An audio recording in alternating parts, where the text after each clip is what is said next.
players gather to play powerful lands, some of the oldest and most powerful in the history of Magic the Gathering. Dark Depths, Wasteland, the Tabernacle at Pendrell Vale, and many others, battling head-to-head in a brutal landscape. They all have one thing in common: to uphold their legacy and the search for eternal glory.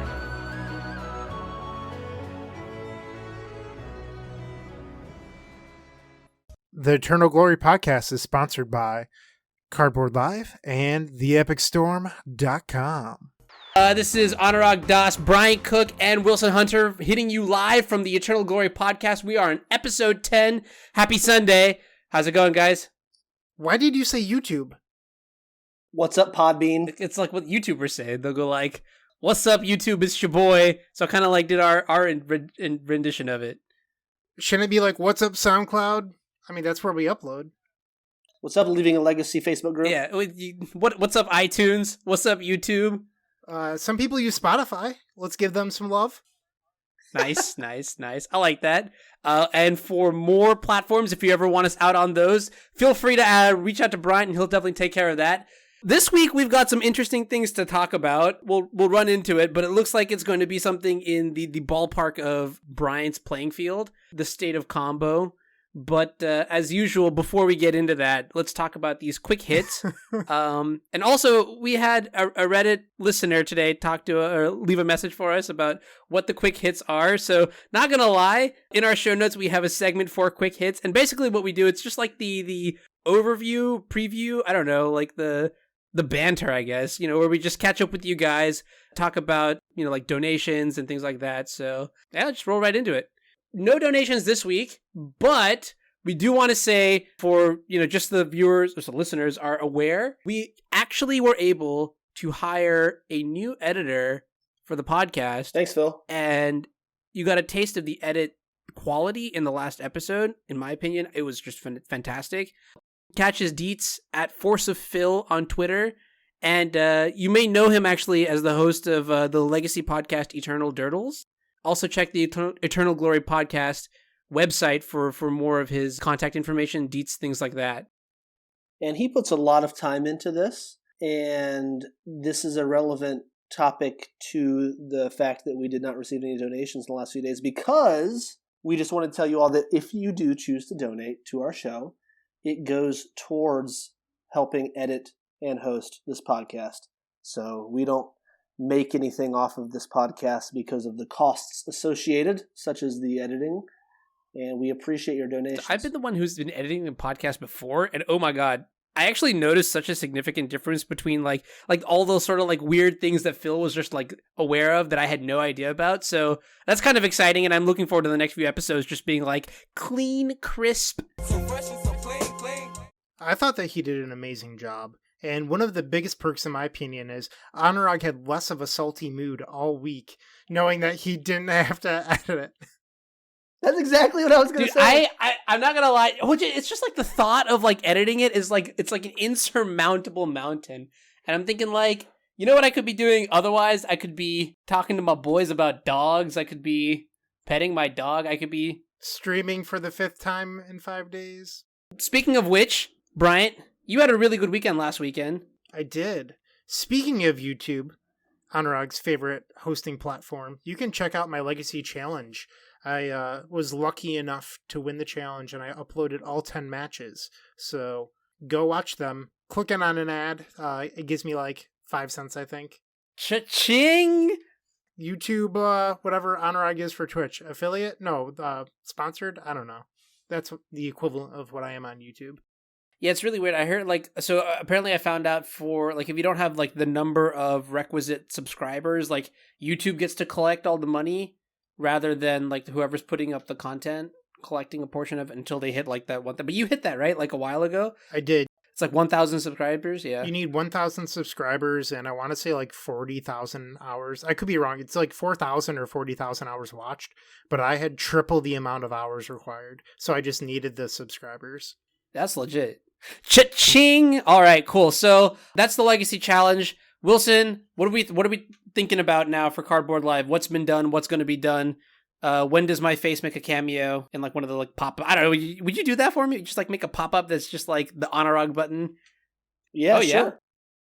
Currently, Cardboard Live, we have an interactive hover over feature set for Arena, including deck lists, player bios, things like that we are beta testing on some streams right now. Some of the channels that are beta testing this for us include Gabriel Nassif's channel, Yellow Hat, and Corey Baumeister, and a few other of these streamers that are not necessarily legacy content. Obviously, this is Arena, and so that's pretty exciting that we've been expanding out into that. So please, if you want to watch one of those channels, send us some feedback. If you explore our interactive clickable card stream features, we've also been working on integrated e-commerce on the stream to pay streamers for people purchasing cards through their stream. It's been a process doing that, but we're getting closer to being able to publicly launch some of that stuff. So are the Arena features live right now in like beta testing? They're live on beta testing. Yeah, we basically have to send Twitch the channels that we want to include it because it's not a publicly downloadable feature set yet, and those approved channels are beta testing, and then it'll probably be publicly open to use on your own channel in about 1 to 2 In terms weeks. of your initial vision for Cardboard Live, what percentage of things do you think you've actually accomplished with it? You know what I mean? Before you'd call it like when you first started creating or working on Cardboard Live, you had an idea of how much you wanted to get done with it. Would you say that you're like halfway complete with that initial goal? That's a really good question because it allows me to talk about how I don't really think of things in those terms necessarily. I set out to solve some pretty large problems and tried to be flexible with the path that we followed to solve them. So one of the major problems that I set out to solve was monetization of game streaming content for content creators, and how it's very difficult to get to the point where you can, maybe quit a job to do content full time or make a serious dent with subscriber or ad revenue. So we saw an opportunity to try to connect the e-commerce purchasing behavior to streams, and we're still working on that. So I don't think I'm anywhere close to necessarily solving that, but it's one of these bigger problems we're trying to solve. And through the interactive feature sets, that's how we're really trying to get there. So I still think we're early on in the process. We're also still mostly just focused on Magic, and another part of my big vision is to do this for a lot of different games as well. We have some really cool image recognition stuff for tabletop Magic that's not publicly launched, but we've made a lot of progress on that. So Cardboard Live it's been a few cool features that people have been able to play with, but I'd say the vast majority of our work has been on a lot of stuff behind the scenes that we will hopefully be able to put out there in the next few months to a year, but have required some of the major partners we're working with, such as Twitch or these other companies, to get to a certain point in the process so that we can do that. That's like a lot of stuff that I don't get to hear about, all the like the sweet technologies associated with, I don't know, just WotC gaming, Magic stuff, things like that. I think I guess like lastly on my end in terms of like streaming content, it's sort of just like the same drum and roll sort of deal, get online, play games, come up with some crazy stuff, try to increase my viewership. So, it's going along too. Just sort of like grinding it out right now. Working on a new deck that I don't know, like it seems like it might have potential, but like over the last few days, I think I may have like hit like a correction in terms of the results.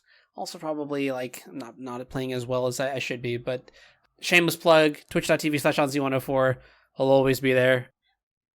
I don't see another place to ask you about this, so I'm going to ask you about it now. And we'll probably get more hate on Reddit for going on tangents before we get started on things. But I've noticed that you're basically playing a deck that is in no way, shape, or form Miracles, but you've added Terminuses into the deck so that it's called Miracles. It's interesting for me to see you do this because I've never seen you play a deck that is this different from traditional Miracles before. And you really seem to be enjoying yourself quite a bit. Yeah, so for context, with the deck I'm playing right now is basically, I would call it 4-color Miracles. That's what I have been calling it. Think of it as just like the basic Miracle shell. So it's got Brainstorm, it's got Ponder, it's got Terminus and Swords to Plowshares, Force of Will, Jace the Mind Sculptor. And then it also has Red and 6. And I don't know if we're just jumping all over the place, but I've added red in 6, and so I'm just sort of just like, it's like a deck building experiment that I'm working through right now. So that's kind of what it is, and like there's like a whole tension of like making a deck that has functioning mana, but it has basics and 4 colors, and still like does all the miracles things, and so it's been an adventure so far. I think the deck has potential, but it's going to take a lot of tweaking and time to make it work. You have this tone of really not wanting people to believe that it is anything different than miracles, but you also are playing cards like Punishing Fire and Dack Faded, is that correct? Yeah. And Wastelands? The Wastelands are in there as well, yes, yeah. There's a lot of stuff going on, yeah. This isn't a bad thing in any way. I just think it's interesting. The Terminuses are miracle mechanic cards, and then you have your traditional suite of blue cards that you would probably see in any sort of these 4-color mid-range decks. Hypothetically, I guess it's 4-color miracles, or I could look at it and be like, hey, this is like sort of like 4-color pile, but it's playing Terminus and swords instead of some black cards. Yeah, right? I think there's some fundamental differences between the two decks, just in the sense that, especially when you look at like the sideboard and some of the cards in the sideboard, you get an idea of how the deck will play out in like post-board games, and that's very similar to what Miracles is doing, like, right? Like when you think of like a deck like 4-color check pile or whatever, it's a very like tap out oriented strategy where you've got like your Baleful Strixes and your Hymns and your thises and that's, but this deck is still a lot more play Terminus for 1 mana, keep the rest of my mana up for the, until their end step, and that's when I'll do whatever I need to do. I mean, obviously I have like, added the Wrens in the deck, so that changes the dynamic a little bit, but even like the original Miracles list for playing Counterbalance, having some sort of like tap out threat, so like having some number of threats, but like not tapping out every turn kind of deal. I don't know. Does that make sense? Like what is traditional Miracles anyways? It's kind of like that. Well, traditional Miracles doesn't play Wrenn and 6, Wasteland, Dack Faded, and Punishing Fire, but I do think it is a pretty interesting deck that you're playing. We'll call it 4-color Miracle. I mean, you're the creator, so you call it. Whoa, right? I wouldn't say I'm the creator. I want to give that credit to. Okay. Our Swedish brother, Nicholas Lalo. Oh, okay. Shout out to the Northern Europeans. By the way, this is a good time to plug the fact that they are our favorite listeners of the show. While we're on the topic of Northern Europeans, Marcus Ewald, is that how you say it? Ewald? Asked us to plug a tournament, and I forgot to put it in her show notes. I think it's like the Viking tournament. Yeah, the tournament is it's a very Swedish word, yeah, whatever it is. And we'll post the information there, but it is, I think Marcus has run it for a couple of years now, and it's been a pretty good tournament every year that he's hosted it, so we'll have the information somewhere for you guys to check. It is on the 27th of July. That is literally the only information he provided me, but it is in fact the Viking event. Yeah, so I think there's like a Facebook page, and it's got a lot more details. We'll try to connect for anyone in Northern Europe who's interested in jamming Legacy. Reach out to Marcus, and we'll see what we can get for you guys too. I guess lastly, before we get into the feedback like we usually do, my favorite subtopic of the quick hits. Bryant has asked, how bleeping great is season 3 of Stranger Things? Bryant? I think from an artistic standpoint, and I look at things like I'm a graphic designer, I notice all the small details. So when I watch Stranger Things, I look at a lot of the production value and seeing how accurate they got some of the costumes and even down to like fast food wrappers of the 80s and how they match what it would have been in 1984. I think those are some of the smaller things that go into making the show so fantastic because they care about every little detail and it really shows in the finished product. I do want to point out that's the 4th time in the last hour that Bryant has brought up the fast food wrappers in Stranger Things. But I do know what you're saying. So I agree with Bryant on that point. I like the sort of flavor of Stranger Things. The setting, the characters, they do a good job with that. Where it falls a little short for me is the repetitive plot. Not going to give any spoilers, but I thought season 1 was really cool because it was something a little bit different. And then for me, it's just sort of ended up being okay. But I know Bryant wants to probably punch me through the screen for saying that. He loves season 3. Hey, you're not alone, Wilson. I think the same thing where like season 1 was where it was just like, ooh, shiny. And now it's just like, I don't know, more of the same. I think what really bothered me, and I just kept seeing it over and over again. Like I saw it once and then I could not see it. It's just like from scene to scene, the transitions was just like, they'd leave on like a really like tense note and then go back to another situation where like they had left off earlier. And then they would, follow through with that scene and then leave off on a tense note. And then just like keep rotating through scenes like that. And it was just like, I kind of wish there was a little bit more variety in the mechanics, or maybe I kind of wish I just hadn't seen it as many times as I did, but that's neither here nor there. I would still give this like a good, like, a 7 out of 10. Nice. So I think one of the issues here is that you both want it to be as good as season 1, and I think that's an unrealistic expectation. Like, you shouldn't be always trying to reach where you were before, but instead just make a good product. Like, you're not always going to match the quality of the first thing that you did. And I know that it's a problem that, like, musicians have too, because you might create this really good album and then you never get back there, but that doesn't mean you're not still creating good music.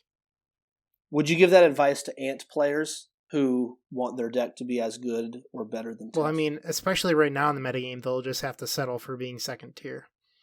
Oh, snap. Damn. Do you guys smell that? That's the scent of a just recently shot gunpowder. Damn it, that's what I meant. It smells like gunpowder. God damn it, Outer. All right, cool. Well, that is a perfect segue to get into feedback from the last episode. And we're going to start with an interesting comment by Sanzia, Reddit user Sanzia. Whoa, wait. I know what you're thinking, and we're going to get to it. But first, Sanzia. Sanzia says, I just wanted to thank you guys for putting out a great podcast. Legacy has seen a resurgence of quality content lately, and I would consider you guys to be near the forefront of that movement. Also, this is the most important part. Also, Honorog is right about Dreadhorde Arcanist.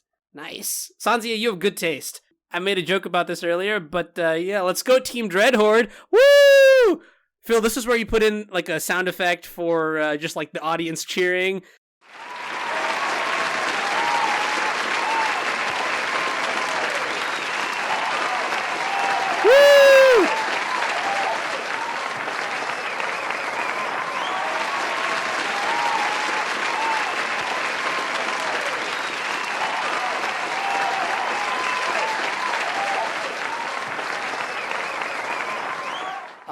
T-shirts will be coming out soon. I for some reason, we've been talking about Dreadhorde for like ever.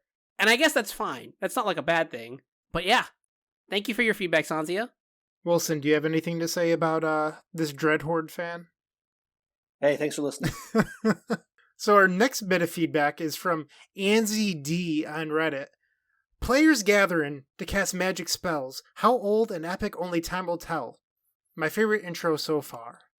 Wait, you got to do it in the person's voice, you know, right? Right. Wilson, drop the beat. You ready? Let's go for it. That had to have been the best opening that we've had so far, right? That kind of like creativity. I was not expecting it when we got it. So just like one more, like a refresher for people who are just tuning in. Every episode has had a new person provide like an intro. All the speakers, the guest speakers are different. So at the end, like on episode 50, I guess maybe we give away like a special prize to someone who can tell us every single guest that's been there. Some of them are obvious. Some of them even I didn't know when I had heard. So I had to use a cheat sheet.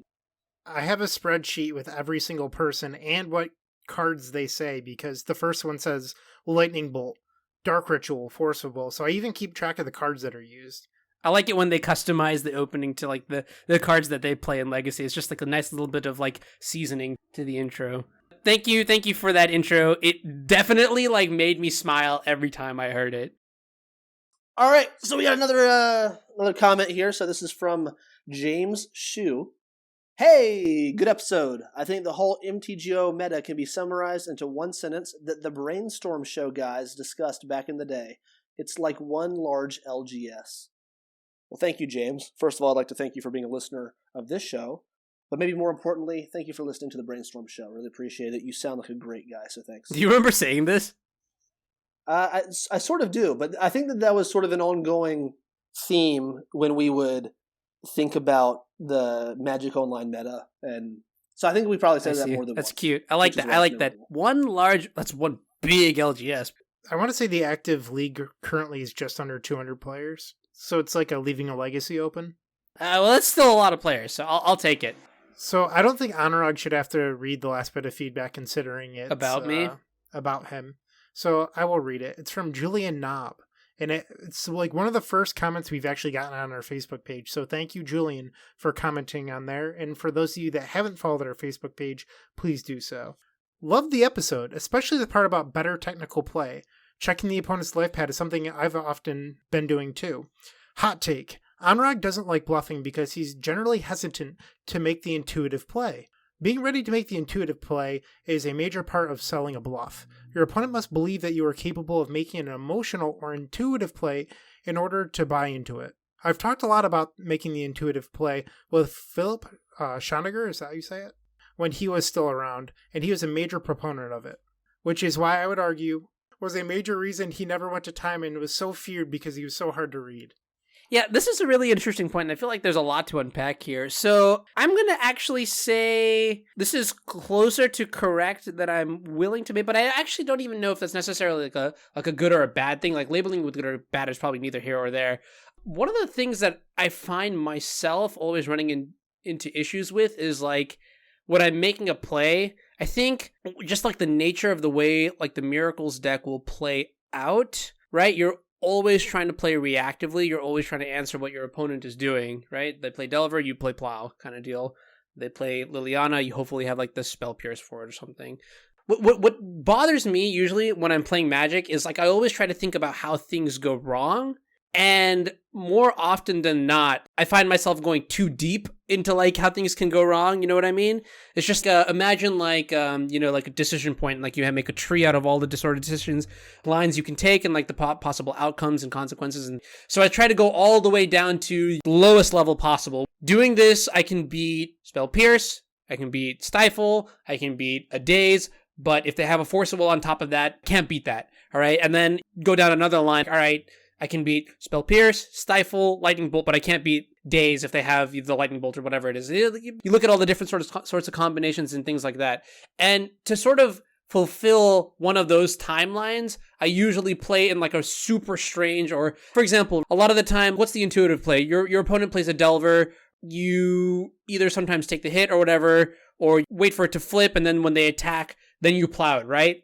I play so aggressively sometimes, or sometimes I guess maybe warped is even the right word. I'll just plow it in my main phase and pass the turn. And that is not necessarily always there are reasons behind, making those kinds of plays, but I will agree that it is not the most intuitive play. So I'm just scared of things that could go wrong, and so I kind of just pull out my AK and just, Gatling gun, making panic decisions and things like that. But I don't actually think they're that bad decisions. Like, there's no real downside to it sometimes. And so then when it comes to bluffing, that's where I think not being able to make the intuitive play for bluffing, you have to go in from the very beginning or like many, many, many, many turns beforehand. You need to go in with a story that you're trying to paint, given the cards in your hand, the context of the situation, what your opponent's playing, that sort of thing, right? So for that reason, as the texture of the game changes every turn, as my opponents, will play more threats and, sculpt their own hands, I think it's hard for me to set up consistent story because I'm playing reactively, right? I'm playing to the story that my opponent is setting up, trying to, decrypt whatever message they're sending and stabilize that way, if that makes sense. Absolutely not. But I think that there is a lot to unpack there. I sort of know what you're trying to say, Anurag. You're trying to address how you think about a game. Yeah, I can see what you're saying. You're sort of bringing it round circle to how that affects bluffing. You're saying that you're not focused on that part of the game. You're trying to say you're constantly trying to mitigate a variety of worst or bad case scenarios. So you're making what ends up being a more conservative play. So I guess part of your thesis here would be that bluffing, in your opinion, often introduces some amount of risk to lines, and you're constantly trying to go for the lowest risk play as a reactive. That's part of it, yeah. I can see what you're saying, given that I've watched you play a lot online, and I know this is how you think through lines. And that's also a benefit of you streaming, as people are able to hear you talking about how you're thinking about scenarios, which is why it's cool to watch somebody who's played a deck a lot talk through all of their plays. Should we dive into our first topic of the night? Sounds good. Bryant, this is, like I mentioned at the very beginning of the cast, something that is near and dear to your heart, and that is, dun dun dun, the state of combo in Legacy. Everybody already knows this, but Bryant is so excited to talk about this. Literally right shaking right now. Yeah, he is. He's beaming. So we'll all have some things to add here, but this episode is certainly Bryant's baby, if you will. And I'm excited to talk about it. So let's So section 1. Is combo poorly positioned? So when we wrote down this topic, I had not won the challenge yet. And in general, a lot of Storm players online were pretty low on Storm combo, but combo in general, mainly due to Force of Negation seeing a uptick in play, but also if you look back at the previous format with Narset, Parter Avails, and Karn the Great Creator, Storm just was not in a viable place in the metagame. If you played it, you knew that you weren't going to do well, and you kind of just chalked it up. So when we chose the topic, it was kind of there. That said, I do think in both the current metagame and the previous metagame, Golgari Depths was a very good choice because it did not care about any of these cards, Force of Negation, Karn, or Narset. So it's part of the reason I think that you see Tom, who is Negator77, Tom Hepp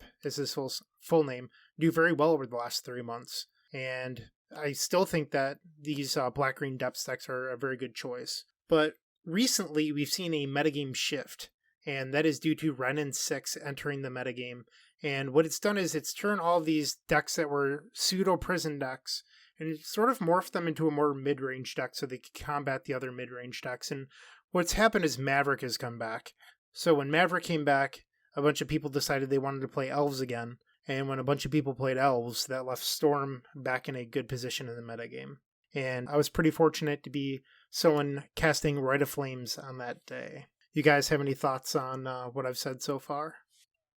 Yes, my first thought as we're talking about this is when you bring up Golgari Depths, immediately I think about what is combo in Legacy. So you have this deck that combines 2 cards together to make a 20/20 flying indestructible creature and try to kill your opponent in 1 turn. Yes, in a Void that does sound like a combo deck. But then there's these other decks like what you're playing, Bryant, what you won the challenge with, which builds up a lot of mana and storm count and ends up killing somebody with the Tendrils or Empty the Warrens. Totally different from this 2-card combo Depths deck, but still falling into this umbrella category of Legacy combo that we're trying to identify how it is positioned.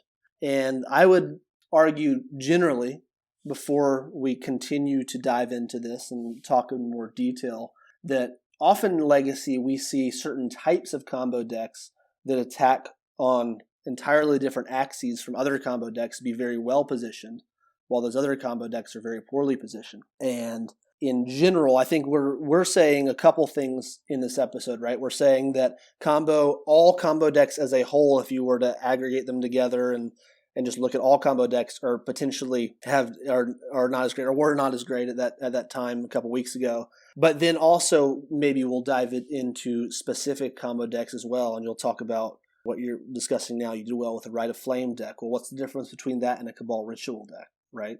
I mean, those are both 2 Storm decks that I think we're saying, and a large portion of the community is realizing, are positioned very differently than one another against large portions of I also want to point out, it's not just Red and 6 there, right, Brian? Because a while ago you mentioned that you as a Storm player, you were happy about cards like Dreadhorde Arcanist because people were just tapping out on turn 2 more often to play a 1/3 that did nothing, to the board, and then they would just die the next turn kind of deal. So you could definitely see more than just that, the state of like a 1/3 doesn't actually kill you as fast as like a 3/2, for example, that kind of deal. Like the whole Dark Confidant versus Arcanist conversation we had a long time ago. The meta is definitely heading in a certain direction, and whether or not combo benefits from that, I guess, is something we'll be talking about that. So let's dive in. So we have a couple more notes on positioning before we get to our next section.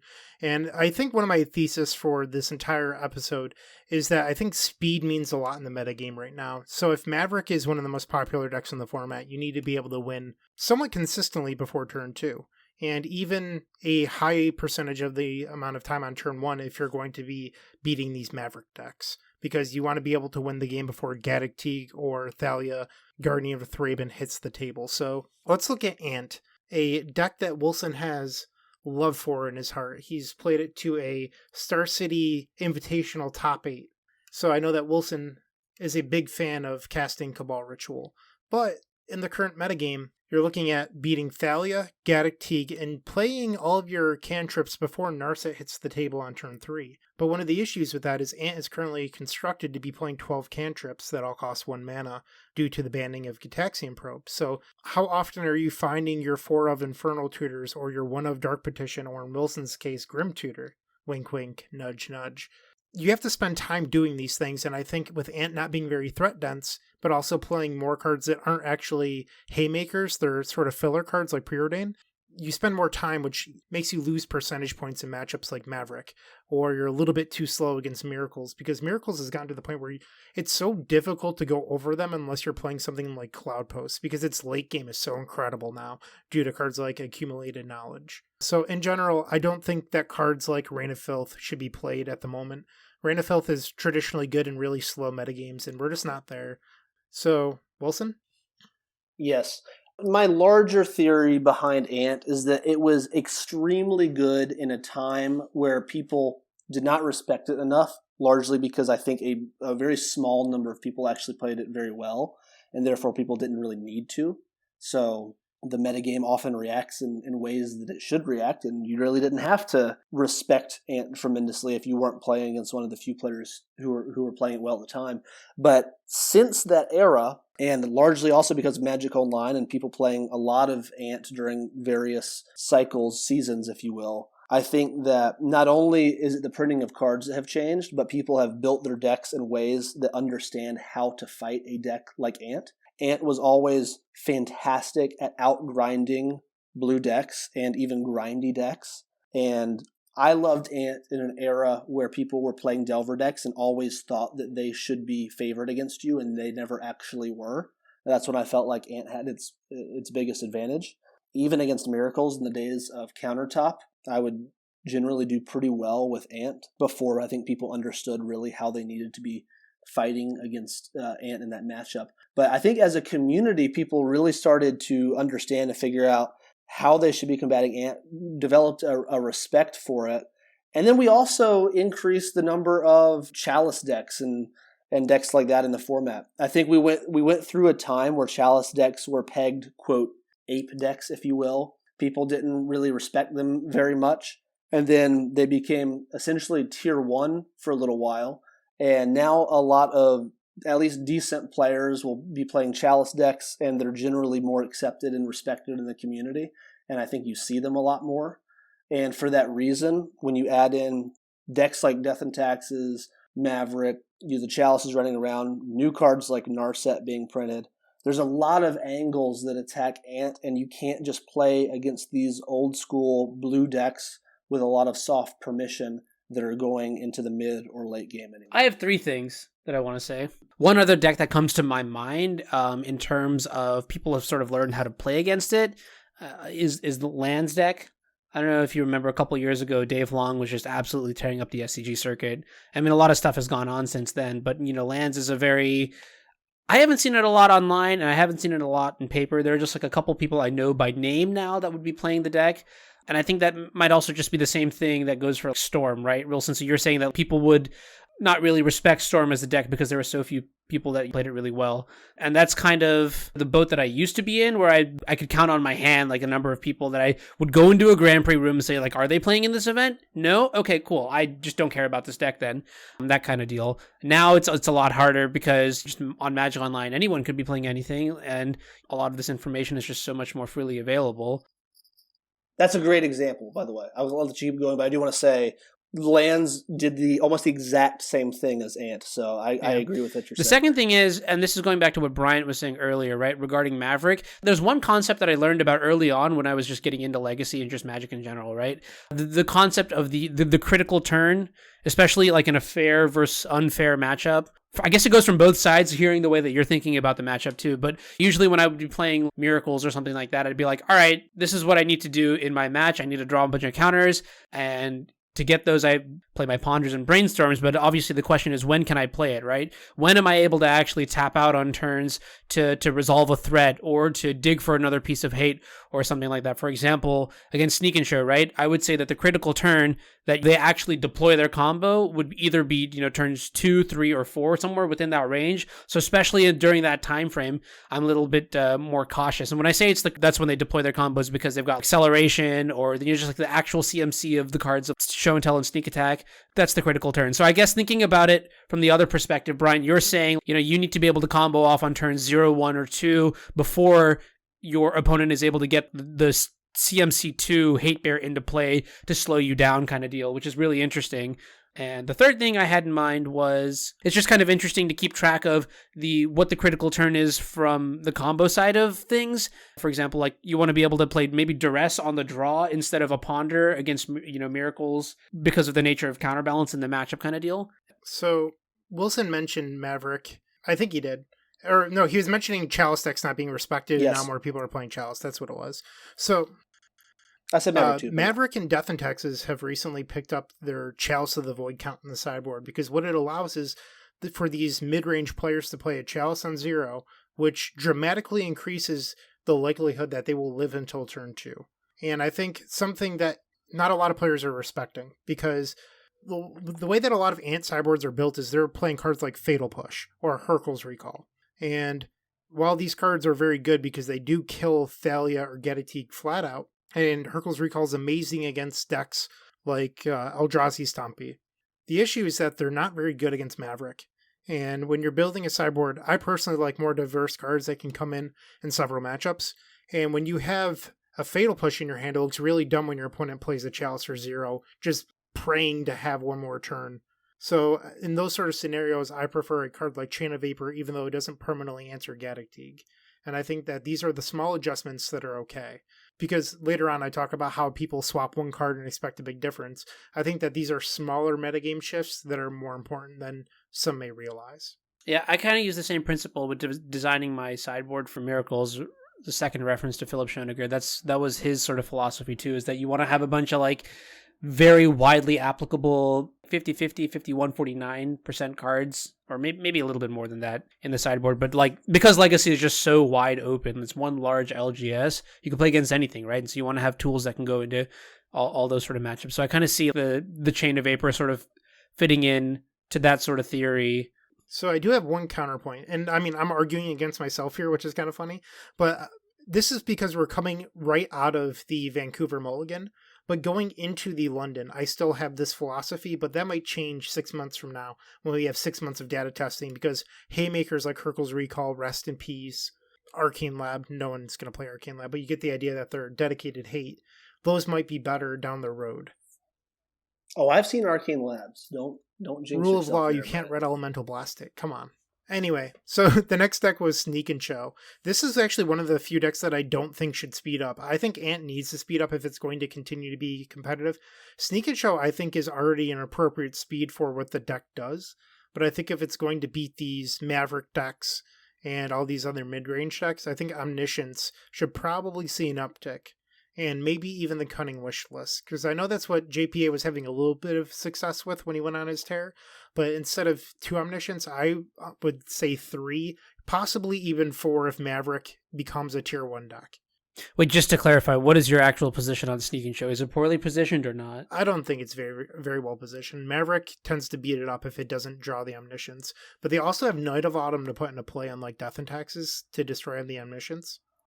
Yeah, I was going to say, like, I think Sneak and Show is probably one of the more well-positioned combo decks relative to the other combo decks, but if you look at JPA's lists from, Jonathan Angulescu's lists from now and a while back, right, they barely changed, right? So I don't particularly see any changes to accommodate for Narset outside of or even Karn, for example, outside of you're dead on turn 3 or 4 kind of deal.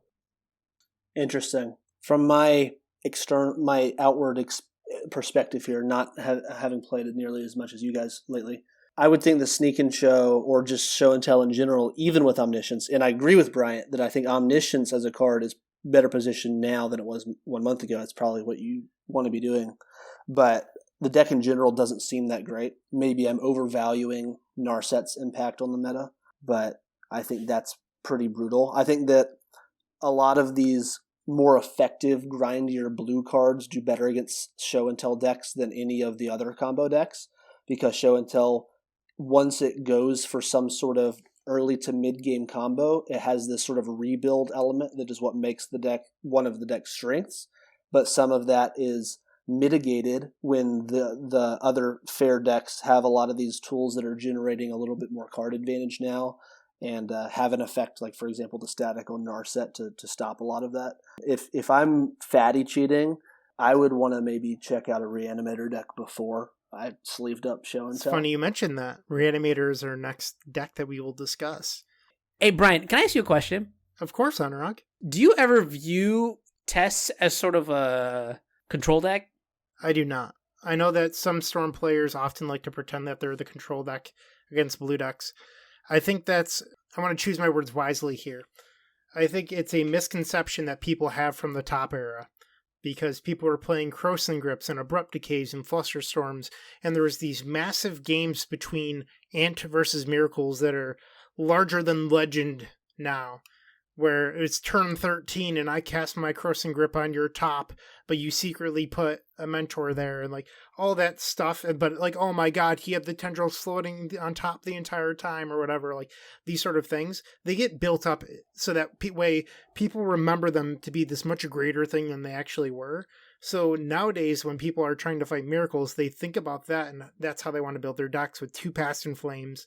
In this era where decks are so much faster, and if you want to be faster, you shouldn't be playing all these grindy cards like you could play a Past in Flames, but I don't think you should be playing multiple Past in Flames and Rain of Filth and things like that. If the meta's fast, you should be fast, and if the meta's slow, it's fine to be playing those cards. The reason I'm asking is because exactly what you're saying, right? It feels like when I battle with like contemporary versions of Ad Nauseam Tendrils as Miracles, that they're always trying to play the control role. Abrupt Decay or Counterbalance kind of deal. You can't really answer that. Duress to like strategically navigate the matchup kind of deal. And in my mind, if Storm is trying to play like as a control deck, Karn and Narset are both cards that are kind of hard to control, right? I guess Abrupt Decay is a thing, but your answers have to be so much more, I guess, bland. Is that fair? I don't know. Bland's not really a good word, but how do you handle Karn outside of like Chain of Vapor? Abrupt Decay doesn't hit it. Exactly. Yeah. You know what I mean? Like your options are suddenly much more limited, and when options become limited, it feels like they're not as good. Maybe no, not they're okay. They don't feel as good because limited options you can always. Well, it's easier to take advantage of it, I guess. That's what I'm trying to say. The problem here is that all of these decks are attacking from various angles and axes. So something like Karn is a colorless planeswalker, whereas you used to just have to worry about things like Thorns and Chalices, and something like a Hurkyl's Recall by itself. You just palm your copies and can answer it. Against Miracles specifically, though, I think it's worth pointing out that this whole control the countertop game plan thing, even though Bryant may come across as a tad bit biased against that ever working, it's not as effective, primarily also because Miracles relies much more heavily on actual card advantage as opposed to virtual card advantage through card selection, whereas when Sensei's Divining Top wasn't actually drawing you cards, it was making you draw a very good card every single time you would draw a card, right? And there are different ways of fighting that type of strategy. So now if you just try to cast discard spells, go into late game with cantrips, and eventually Past in Flames after working your way through some counter magic, that's much worse when your opponent is recalling for 3 with an accumulated knowledge in the late game, or slamming a Narset and getting essentially 2 impulses off of it while killing all your cantrips. I think that those cards and that Miracle strategy is much more damaging against the long game of a Storm deck. I like those thoughts, and that's where my third point ends. So the third deck that we wanted to mention was Reanimator. So being faster is, anyone who knows me knows I like my combo decks fast. But I think when decks like Maverick are popular, you actually should be fast. And that is not a biased opinion. That is just what I believe to be true. I guess you could call it biased. I don't know. But it sounds like a biased. I realized what I said was wrong. I was trying to correct myself. But Reanimator's already super fast. So if you're trying to beat a deck like Maverick, how do you do that? Because you typically play 4 Gristlebrand, 4 Chancellor of the Annex, and then you have like 2 1-of targets that are usually your I'm blanking on the Tidespout Tyrant, and what's the white-black creature? Ashen Rider. So these are all fine. But I think if you want to beat Maverick, you usually need something that will provide hexproof. So this is where you'll see Archetype of Endurance out of the board, but it's not super popular anymore. And I think part of the reason why is that it gets chump blocked for days. Like you play that against Maverick and they're like, okay, it's a 6/5 or a 5/6. They play Knight of the Reliquary on turn 2 or turn 3, and all of a sudden your reanimated target is, not very good anymore. So maybe instead of running something like that, you would do an Inkwell Leviathan because it's a 7/10 that can't be hit by Swords to Plowshares. Or This is something that I like that's really spicy, but maybe not as good. I've never actually played it. In theory, it's good because it gets around graveyard hate. Silumgar the Drifting Death, because you can Dark Ritual it into play. It's 4 blue and a black, so it's 6 mana total. It's a 3/7 hexproof with flying, and whenever a dragon creature you control attacks, defending creatures players get -1/-1. So it's going to kill all those noble hierarchs, the Scrib Sprites, Mother of Runes, Thalias, Dryad Arbors, all that stuff just dies. This is a card that when I want to kill several hours of mental time when I'm bored on a plane or something, thinking about Cube, this card drifts across my Dimir thoughts, and I realize that it's probably not a top 10 Dimir card, but yeah, it's just very cool. This type of card it's hard to answer and does a lot of fun things against the X1 hate stuff. It's certainly spicy. I don't know how good it is. I just think that it's probably worth testing at some point. Testing or testing? Testing. Ding! For all 3 of these decks so far, what sort of strikes out to me is that it just feels like there's more permanent-based answers than there were before. Answers or hate? So coming from your perspective as the control player, are you saying there's more permanent-based hate for combo decks than before? Yeah. I would agree with that. Yeah. So one of the things that Wizards said about a year ago is that they were going to start printing more answers. And a lot of combo players were like, yes, more answers for permanent-based hate. But it was the other way around. It was more permanent-based hate for combo decks. Yeah, and it hasn't quite gone the way that we had hoped. We've gotten cards like a Braid that aren't super good. What's that new card they printed out? They printed a new card. It was called, it's like the Green Sun Zenithable Oofy or something like that. Collector Oof. That card is a perfect example of the kind of answer. Yeah, like a tutorable Null Rod seems dangerous. I'll be honest. I've had a couple Maverick players and Elves players Green Sun Zenith for that instead of Gaddock, and then I end up killing them. So if that's what they're doing, I'm fine with it. I play a lot of artifacts in my deck too. Alright, so our second section, so we don't drag this on for too long. If combo is poorly positioned, if it is at all, and new cards are rarely printed for it, what do you do? So a few options come to mind for me. You continue to play the same list with small adjustments, hoping to do less poorly and understand that your deck is not well positioned. So this could be something like the Chain of Vapor aspect that we covered before, like small adjustments that don't really matter. Maybe in some metagames you'll play 2 Dark Petitions and 1 Past in Flames if you're trying to be a little bit faster. Or maybe you'll play Grim Tutor if you're Wilson Hunter and you just happen to buy a Grim Tutor in 1997 and you still want to play it nowadays. Your second option is to switch decks. And I get it, this sucks. What if, for some reason, this combo deck is your baby, you don't want to give it up? It hurts, but maybe playing something like Maverick or these new 4-color Delver decks would be a refreshing change for you.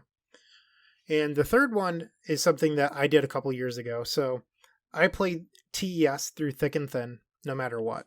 It's just what I do. I keep track of all my data. I don't lie about anything. I know when my deck sucks. I'm not trying to convince anyone else otherwise. So with talking to friends about... Pop quiz, when did it suck last? I actually think it was very good during the end of the Grixis Delver era with Deathray Shaman and Probe. I know metagame results would disagree with that, but both Anthony Laverde and I did very, very well.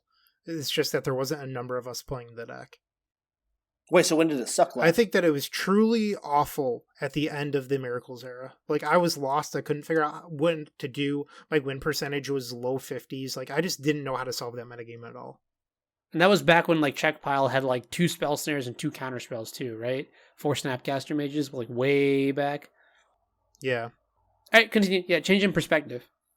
So, I was talking to some friends, and they were discussing how Storm cards aren't really printed. So it's often said like the last Storm cards that were printed were Past in Flames and Dark Petition, and Dark Petition was like M15. Am I wrong on that? Is it Origins? You're right, it is Origins. That is correct. But these are like the last 2 cards that were printed. But I think that's not necessarily true. So at the time I had been in group chats with other Legacy specialists, and I had been getting views on their decks, and I think that's something that really opened up my eyes, because I had realized how other people were looking at their decks, and it made me look at my deck in a different way. And it was, what are cards that were previously dismissed for my deck that might actually be playable and were never really given an honest shot. So at the time, I had been wanting to cut green from the Epic Storm because Miracles was down to 2 counterbalance, and I didn't really feel like Abrupt Decay was good in my deck anymore. Like, I'm a 13 land deck. I don't want to have to fetch for Bayou in order to bounce or destroy a permanent. It's just not really what I'm interested in. So I started testing Pure Grixis list, but I really wanted to keep Xanad Swarm, so I went back to Hope of Girapur. And Hope of Girapur is a colorless Xanad Swarm effectively, but it's only good for 1 turn. And its effect lasts longer than a turn, so it's really good with Empty the Warrens, because if you empty, your opponent can't untap and Terminus or Toxic Deluge you.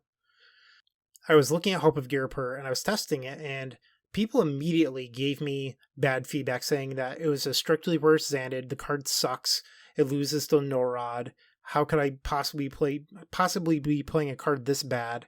And they're like, they just bounce it with Caracas.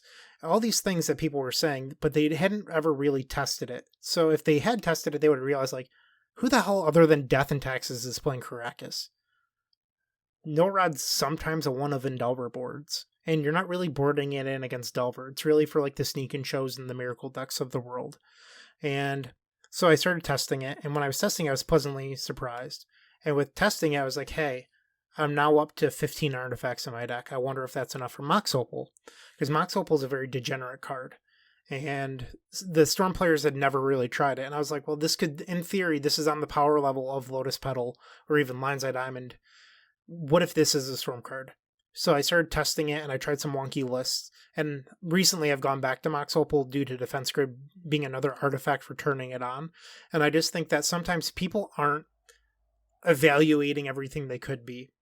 And currently, I think a card like, I don't know what the first half of the name is, but the Astrolabe card that's in Honorog's deck, like, that's a potential card to turn on Mox Opal as well. But you would have to fetch for snow-covered swamps.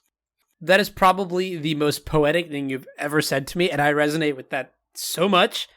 Because, I mean, this is coming from the guy who literally played Brightling for, like, multiple months because I couldn't figure out how to beat Delver, right? This is coming from the guy who's got Red and 6 in his Miracles deck. I think you should just dab right now. Dab on the haters. Dab on the haters. No, do it right now. I don't do that. All right. Well, Brian did not dab on the haters, but I like that. I like being open-minded. I think it's just not you. No one can say being open-minded is a bad thing. Open-minded is a bad thing. I'm glad you actually tried it out because I think the end results here, what you have done with tests, like its current iteration. God, Hope of Girapur is a pain in the ass. All right, continue. If you look at where I am now compared to where I was at the end of the Miracles era, I thought that the hybrid decks were the future of TES. I thought at some point Ant and TES would merge, and I no longer believe that to be true. I think that TES has been a lot more successful leaning into its strengths, which is actually a bullet I wrote down below, or actually it's above, but leaning into your strengths and accepting your weaknesses. Like, TES isn't a strong late game deck. So having a card like Past in Flames on my board, even before Echo of Aeons was printed, I had already cut Past in Flames. I was like, my deck is not a good Past in Flames deck. Instead of playing this tertiary engine that I use one in every 60 matches, I'm just going to cut it and have a higher win percentage if I can play a card that has a higher impact in more games and just accept the games where I can't Past in Flames. Or I'll find another way, like I'll play my avenues differently so I never get backed into an area where I need Past in Flames. So play into your strengths, and this is why I've played cards like Mox Opal. And then something else I wanted to mention was cards that I think that should probably be reevaluated at some point that might not be good right now. Mastermind's Acquisition. It's a 4-mana sideboard tutor or main deck tutor. It's 2 black, and it gets a card out of your sideboard or out of your main deck. It was immediately dismissed by a lot of the Ant community. And TS players didn't really discuss it because we have Burning Wish, but I think this card has a lot of potential. I've seen it in some Omni show lists, the blue-black one. I know that Leger, MTGO user, was playing it for a little bit. I think that this card is okay enough. It's on the same power level as Grim Tutor. That's what I have to say about that. Bolas's Citadel is clearly very broken. If Top was still in the format, I'd probably be playing it. I know that's what I'm actually doing in Vintage. Bolas's Citadel with 3 tops, so I can just pay 1 life, draw the top card if I can't cast it for free. And then I think a lot of the Ant community's given up on Echo of Aeons, but that card is extremely degenerate. I just think that it's like 1 card away from being its own deck. Like some people are trying to just the 4 of main deck Echo deck. It seems like something's lacking there, but I'm not an expert on that, so I'll shut my mouth on that for now. I like the sort of approach that you're taking here. I think deck building is, especially when it's like with one deck over a large period of time, I think is actually quite a very difficult task because the pace of Legacy is kind of glacial compared to the other formats.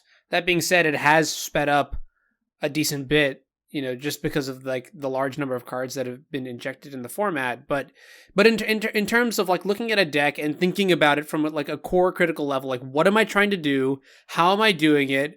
And what is the best way to continue doing this? When you in the context of new cards, I'll say there's a lot to unpack. Yes. Twice in one episode. That's why like reaching out of, especially when like new cards come out, right? Like reaching out of your comfort zone and trying new things, it takes a little bit of guts. I like that. Maybe this is me just like looking at myself and patting myself on the shoulder, but like a card like Wrenn and 6, Wilson Hunter, would you have ever thought of putting that in a Terminus deck? Probably not, right? Well, maybe like a 1% chance. I will say that if I heard that you were playing it, I would expect it to be in a deck with Terminus. Okay. Yeah, that's fair enough. I'll take that. To be fair, I do think that Wilson mentioned it in our preview episode for the set. I think Wilson immediately saw it as a home in Maverick. And I think he was probably one of the first few people to see it. I could be wrong on that, but in my eyes, he gets credit for seeing Wrenn and 6 in Maverick. I just get credit for the card. I get credit every single time Anurag casts that card. Oh my. That's certainly aggressive. Like store credit or any real value in this credit, I guess I should ask. Cardboard Live Bucks. Nice. Even a card like Wrenn and 6 and Miracles, like Arkham's Astrolabe. So long as the card is like, there are reasons to try it out, and this might go back to like that what was that Goblin Guide discussion or something we had a long time ago when we were talking about like trying new cards out. I think if there are like enough good reasons to try a card out, it's worth it to test it. Running the same 75 into a brick wall over and over and over again has severe diminishing returns after a certain point. And I mean, who knows? You might accidentally stumble onto the next Mox Opal or the next whatever. Like, I don't know. Yeah. I think the Arkham Astrolabe, like that card is so good and it's seeing such little play outside of the 4-color Dead of Winter deck. And I guess like the 4-color Miracles deck that isn't really a thing. Sorry, Anurag, but no, don't worry. I'm gonna eventually. It's gonna become Unzi pile. Watch. It'll be Strifo pile, Unzi pile, and then the rest of Legacy. We've never had a 1-mana artifact in the history of Legacy where it's just a 1-mana comes into play, draws a card.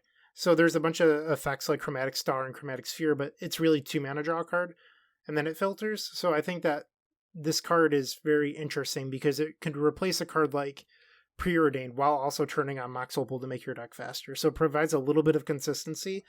Have you ever held a Wasteland, Flusterstorm, and Pyroblast all with the same land? It's a great feeling. I think Jarvis told me that Jarvis U. I think I was told that Prophetic Prism had top 8'd a Pro Tour at one point, and this is just like a free. Sorry, it's a cheaper costed Prophetic Prism with a setback that's actually just free to accommodate. Especially since they printed Prismatic Vista, so has upsides. It's been good in testing so far. It's good to look outside. It's good to look outside the box. Yeah. Okay, so section 3. Actually, should we go back to Wilson's point where I cut him off like a jackass? Anurag brought up Goblin Guide and Miracles and used that to make some sort of point, which I felt like was not relevant to the Goblin Guide discussion. But my point was never that you should. That there are these two hypotheticals where you can either test new things or keep playing the same thing over and over again. In my world, those are not the two options you have. You have the option to play literally any combination of cards in Legacy. And I'm saying, given the constraint of time and testing, you have to make decisions on testing cards that clearly maybe shouldn't go in a particular strategy, and if you would like to test them, you should be testing some new shell or deck to go with that card. So the example of Goblin Guide and Miracles is that you can use your intuition and knowledge of the format to understand that you likely shouldn't be wasting your time testing Goblin Guide and Miracles. And if there's a world that we live in where you think that that sort of aggression is good for whatever reason, you should probably be testing some deck that better utilizes Goblin Guide. So it's sort of like a general theory philosophy discussion. That's my only point. Also, hot take, Astrolab is a horrendous card and does absolutely nothing, and nobody should be playing it Legacy. But we can go on to the next. Wilson is dumb. So section 2, we've already said small changes, switch decks, change in perspective. The last bullet that we have is look at the ban list. This is a thought that I've had for quite some time. So instead of, like, new cards aren't really printed for Storm that often, or if they are, sometimes they're overlooked. Well, let's look at the past. Let's look at cards that may have been deemed unworthy or too powerful. So, but before we do that, let's take a step back and let's look on our views on how to handle or manage the ban and restricted list. So I know that a lot of Legacy players view the ban and restricted list as like, what does the format benefit from X card being legal? I personally believe that the banned and restricted list should be curated. I don't think any card should go on the ban list and just stay there forever. I think that once the format has moved past that card being too good, it should come off. Thoughts? Well, I think the BNR list should just be something that is only there like by necessity, right? If there's a card that is basically just destroying the format, making it unplayable or unfun, whatever it is, just in that sort of situation is when you say, hey, let's draw the line here. You know, the strategy is too oppressive. Treasure Cruise is too good. Death by Shaman is too good. Get the stuff out of here. That makes sense. But 10 years down the line, like, if you haven't really reevaluated the impact of these cards in the current format, I think that's unfair to the cards. And I think that's just negligence. I also think that there's some joy for some people because, like, a competitive player might not care about a card like Time Spiral. However, our good friend Marcus that we mentioned earlier, I do think he is competitive. I probably worded this incorrectly, but he loves casting High Tide into Time Spiral. If he could do that all day, I bet he would, have a party or something. But Marcus loves casting Time Spiral. Anurag, how much does that impact your life? I'd imagine very little. I can't even fathom an answer here. So if some Elves player wants to play Earthcraft, let him. Like, it's not going to be something that ruins the format. Like, why is it still on the ban list? And these are the sort of things that we're going to discuss, because if it brings joy to one person's life, I think it's worth taking it off the ban list if it's fine for the format. Because cards like High Tide, Earthcraft, like, they're not power level strong, especially when one of my biggest issues with Legacy is that so many cards are on this ban list that are just worse than a turn 1 or turn 2 Gristlebrand, which is currently legal. And it makes no sense that some of these cards are banned while Gristlebrand runs free. Yeah, and in an attempt to not just say the same thing as you guys, because I do share the same opinion, Bryant, as what you were describing. In the last couple years of playing Legacy, I have tried to spend more of my energy online and talking to people when I discuss the ban and restricted list to try to figure out what I think Wizards is going to do as opposed to what I think they should do. So while we will in the segment be talking about what we think they should do, I think it's worth considering what is probable, just so that I just think that that's helpful for me in planning and various elements of the format. So for example, the Deathrite Shaman format, for everybody went back and forth for so long on what they should do, pros, cons, whatever. And it got to a point where, for me, it was just helpful to estimate and guess, like, well, do I think they're going to ban it? This really affects how I prepare for this GP. It affects, the cards that I pick up, all these different things. I really wanted to spend my energy on that. So that's just another angle I think we should talk about as we go through this, is do we think that they are going to take certain cards off, for example, when we get to the card Goblin Recruiter, whether or not they should, are they? There's cards like that. So I guess let's begin.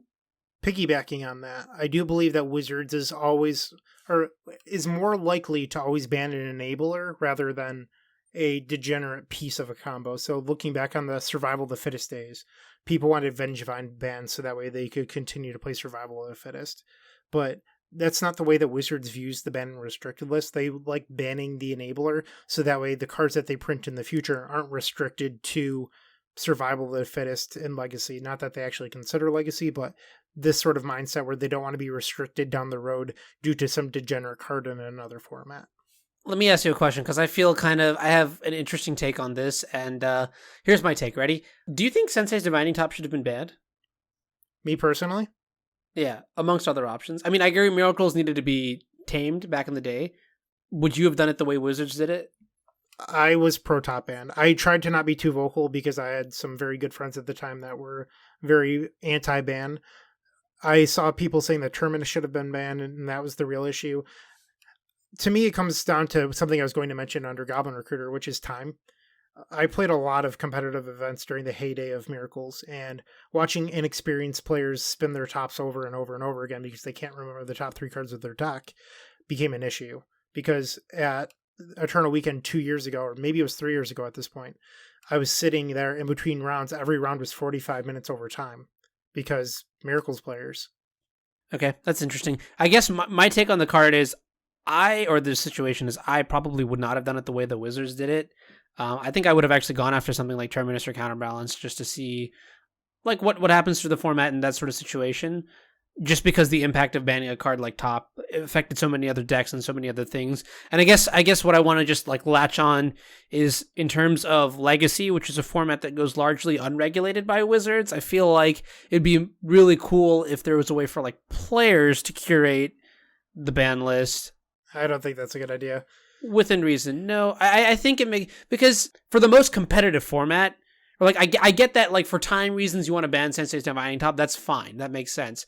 I don't know, like a lot of the cards that we're going to see down here, right, probably don't need to be on the list anymore. And like, do you really think WotC's going to invest the time in to confirm that it doesn't need to be banned? They've got so many other things on their agenda, they're just too busy. No. So like in that sort of sense, like it would be really cool if like the players could say like, hey, this is what we've got, this is what we can show you. This card is not scary, it can come off the ban list. Or, you could say like, hey, look, this is what we've got. This card is what's really causing the problem. And, or like even like probationary periods where you like try certain like keeping the ban list flexible, I think is kind of what I'm trying to get at, rather than like serious long-term bans.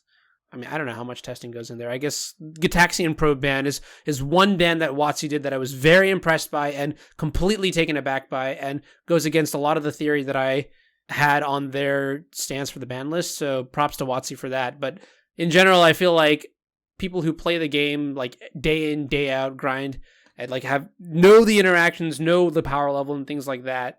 It'd be cool if their opinion actually mattered. So looking back, they heavily hinted that they were going to ban Gitaxian Probe. If you read the BNR update from the banning before Probe was banned, they said that it was on the watch list. And when I read that, and I read the entire paragraph for why they were watching Gitaxian Probe, I was like, crap, I have to go buy Japanese Full of Thoughtseizes. So I started immediately saving money for Japanese Full of Thoughtseizes. And then by the time it was actually banned, I had already had my set. But we should actually dive into our final section of the night. What cards are potentially okay to come off the BNR list to help these combo decks that may or may not be that well positioned at the moment? So the first one I think we all agree on, Frantic Search. Anurag, why don't you say your opinion first? All right, so much like a lot of these other cards that are much older than me, I have not actually played Frantic Search, but my actual opinion on this card is if this card got unbanned, I would not feel very threatened. So I kind of wanted to get unbanned just to see what would, for like shits and giggles kind of deal. I just want to see like, would High Tide take over the format? Probably not. Yeah. Risk it. Let it go. I do want to point out that Anurag is not that much younger than anybody else on the show. But I agree with that. So my perspective here is that... Wait, whoa. Wait. Excuse me? What?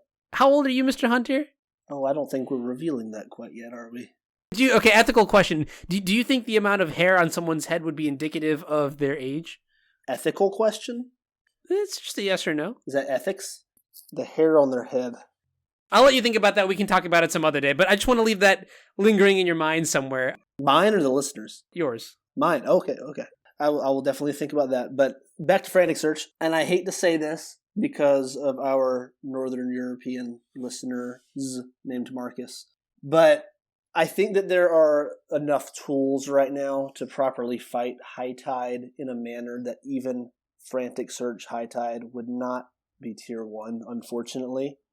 That I can't really think of any shell that would abuse Frantic Search on a level that would just totally turn the format on its head. I know Bryant maybe has a couple applications of the card, but in general, I think it would just be a combo tool. I think it would be used in the core of High Tide, and then apart from that, just be like a sort of a fringe playable combo card.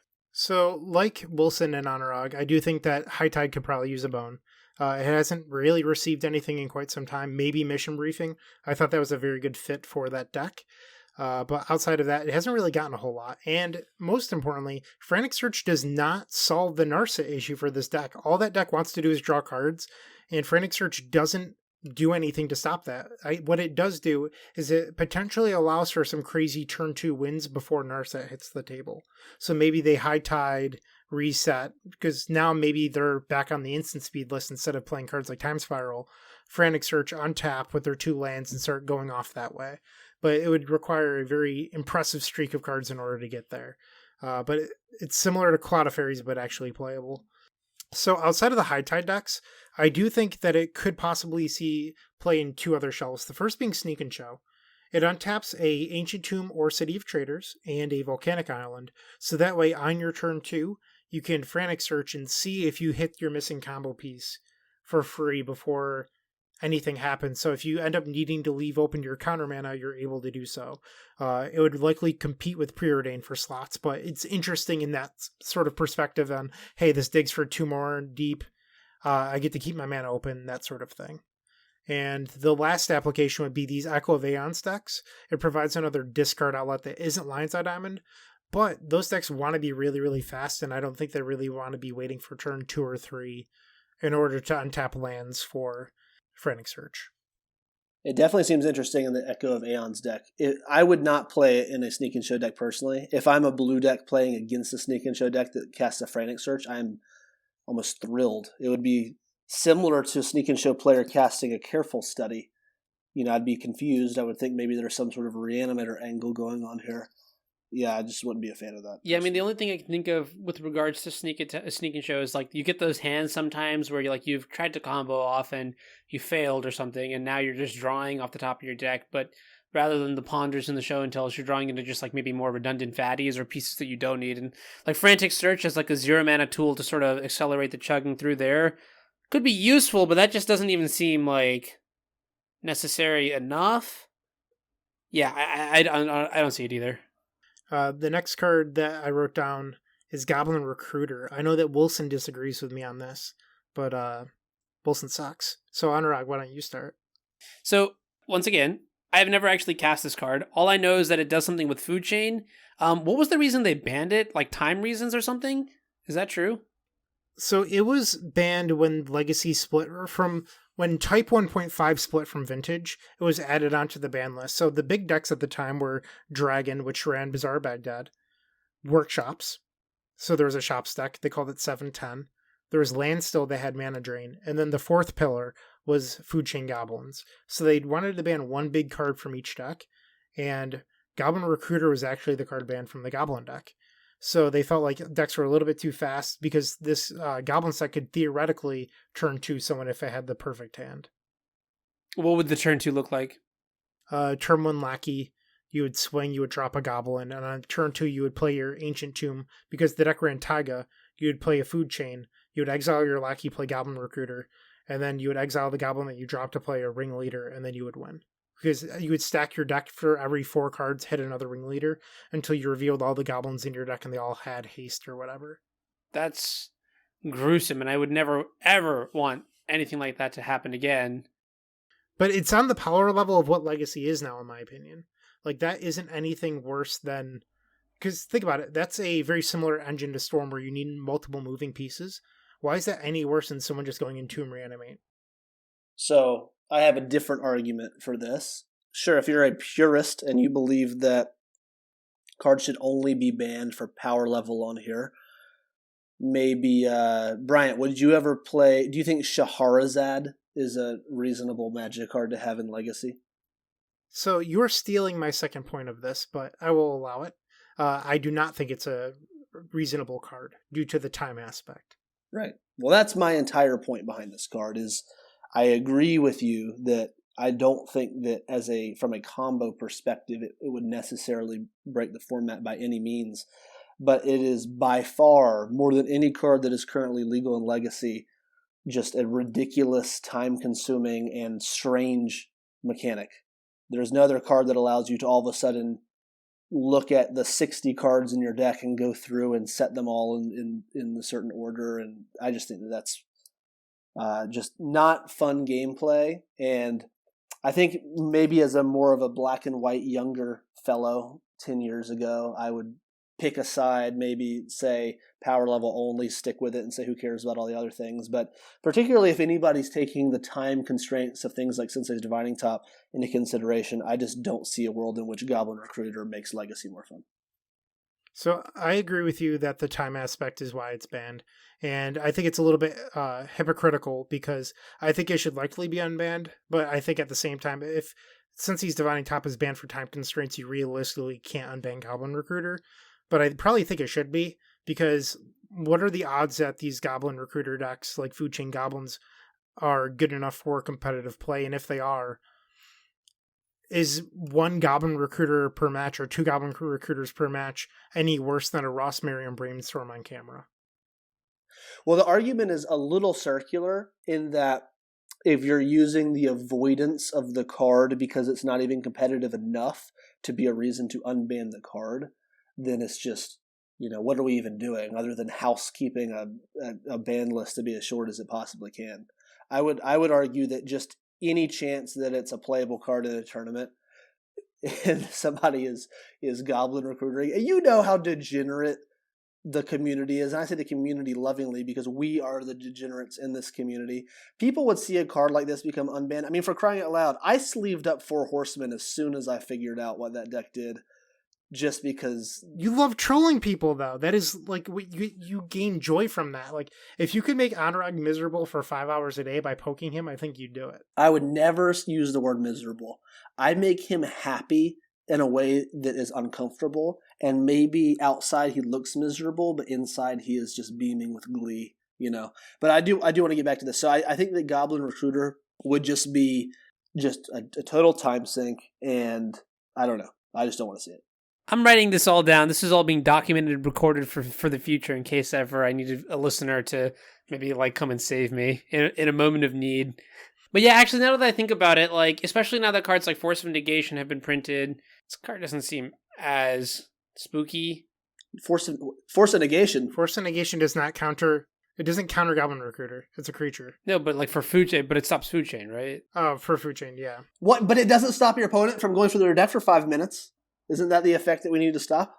Well, I mean, in terms of power level, I don't. Earlier, you were trying to convince me that Goblin Recruiter isn't as scary as it used to be, and I wasn't sure. But now that I think about it, I think I agree. It's just, there's enough stuff that people can be doing. None of us are judges, but I wonder what the maximum amount of time that would be reasonable that a judge would allow for a Goblin Recruiter pile would be. Right. Because I know per match they tend to lean. I mean, there's nothing in the rules for this, but they'll give a player a long brainstorm per match. If it's a crucial brainstorm in the game, they're willing to give them a little bit more time. But if it's every single time they cast a brainstorm or ponder, they're a little less lenient. So I wonder how that would play into things. Yeah, what would you do if you played 2 of these in one game, right? You'd shoot yourself. Well, the second one is that's sort of a weird question, right? Because why?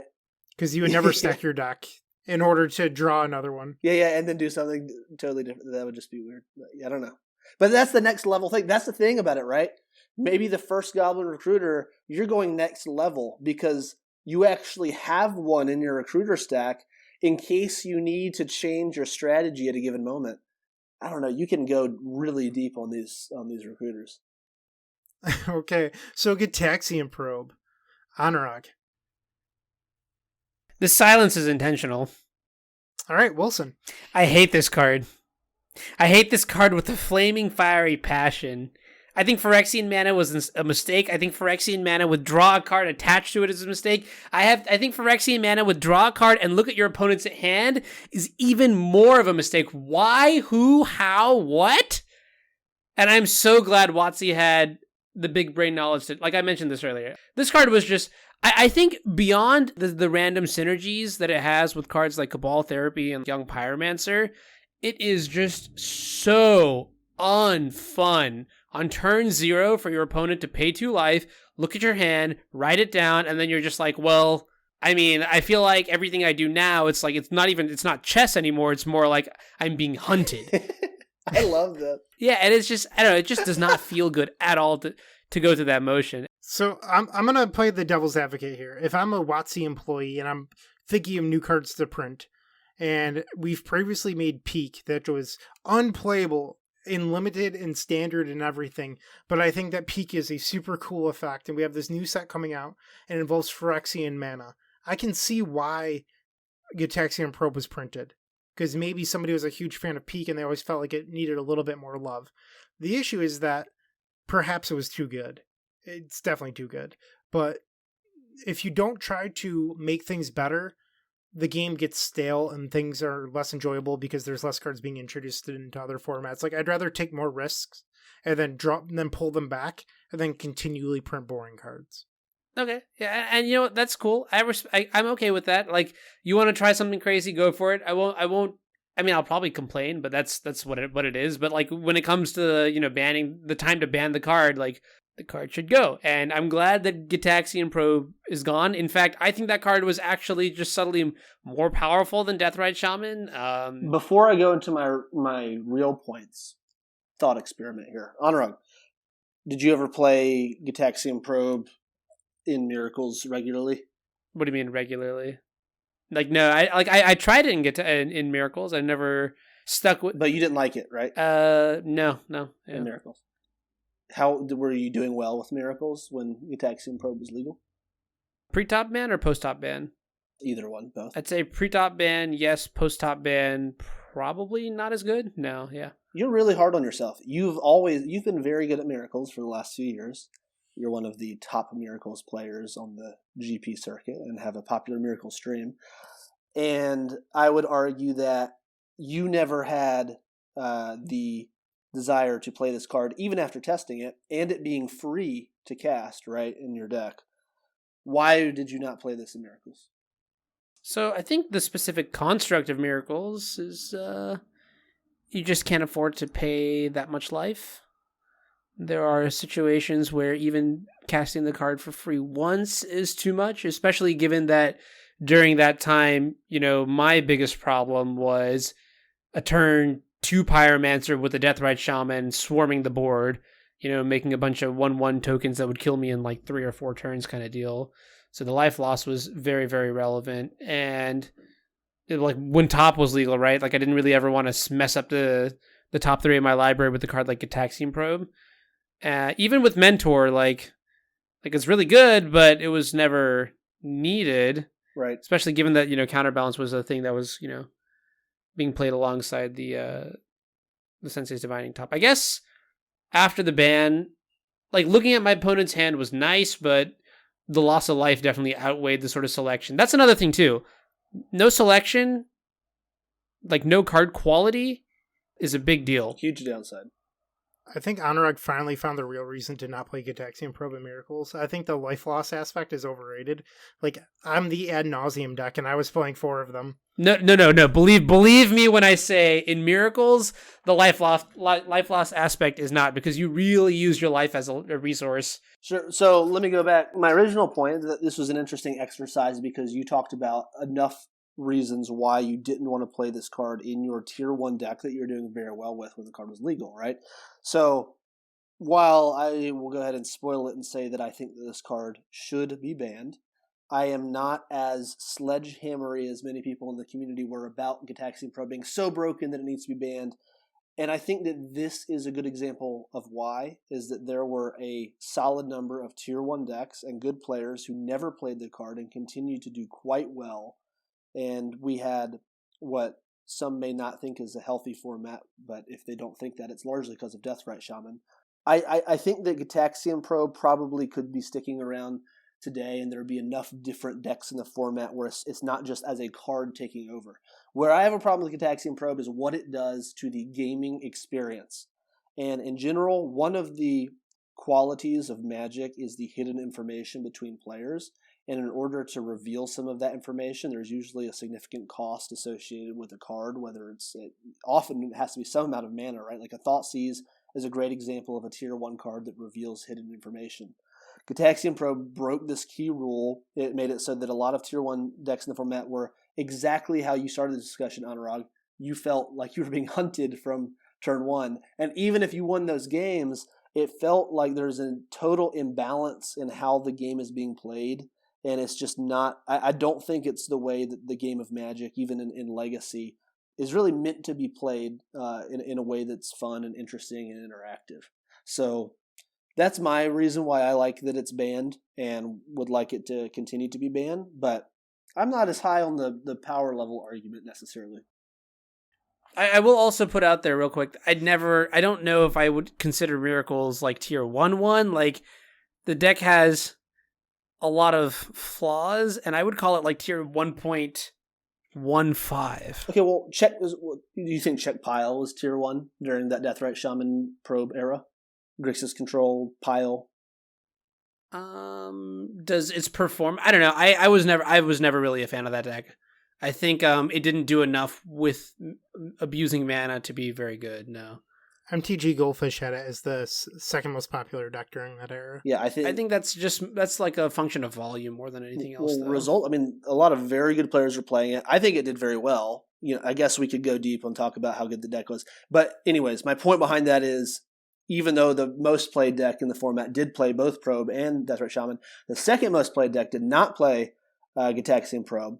And, really goes down to the homogenizing of the format, I really do think, centered around Deathrite Shaman. And Probe was a really great tool for a tempo deck that had synergies and also had enough gas where you didn't have as high of a chance of just drawing into lands at various points in the game, that Probe wasn't totally broken in that format. But so, like Anurag and Wilson, I do think that it should be banned.